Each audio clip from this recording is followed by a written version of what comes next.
My name is Rachel Turner, and I live in Portland, Oregon, a city that often hides its stories behind gray skies and gentle rain. I'm a 33-year-old woman, married to David Turner, a mechanical engineer who's kind, quiet, and hardworking. We've been together for 8 years, and though life hasn't always been perfect, I always believed our marriage was built on trust and honesty. That belief started to shake one rainy Tuesday afternoon. It began like any other day: coffee, emails, laundry, and planning dinner before David got home. But that afternoon, a message appeared on my phone that changed how I saw the world around me. It was from Ethan Miller, one of David's co-workers. He had helped David move equipment during a project a few months ago, and since then, we had occasionally exchanged polite messages about schedules, surprise birthday plans, or casual thank yous. Nothing unusual. So when he texted, "Hey Rachel, I'm nearby. Do you want me to drop off those blueprints David forgot?" I didn't see any harm. I replied, "Sure, that would be great. I'll be home all afternoon." When Ethan arrived, the rain had just started to pour. He stepped in, his jacket soaked, holding a folder. I offered him a towel and a cup of coffee, simple hospitality. He smiled and said, "You always know how to make people feel at home." I laughed lightly, just trying to be polite.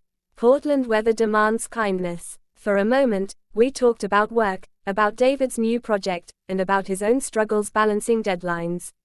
He seemed stressed, so I listened, that's all. Listening has always been my nature.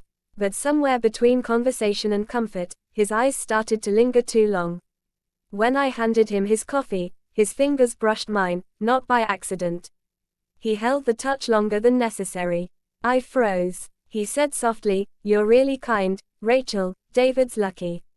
The words might have sounded innocent to anyone else, but his tone carried something else, something I didn't want to hear. I stood up and stepped back. "Ethan, I think you should go. David will be home soon." He looked surprised, maybe embarrassed. "I didn't mean." "I know," I interrupted, "but it's better if you leave." He nodded, mumbled an apology, and left into the rain. I closed the door and sat in silence for several minutes. My hands were shaking, not because of fear, but because I couldn't believe what had just happened. I was only being nice. I had offered warmth and friendship, not an invitation. That night, when David came home, I didn't know whether to tell him. What if he misunderstood too? What if he thought I'd somehow encouraged it? But silence never solves problems. After dinner, I told him everything, every word, every moment, exactly as it happened. David listened quietly. Then, he sighed and said, "I trust you, Rachel. I know who you are. But I'll talk to Ethan tomorrow." I felt relief wash over me, and guilt too, though I had done nothing wrong. It's strange how quickly a good intention can be twisted by someone else's perception. The next day, David came home and said calmly, "I spoke to him.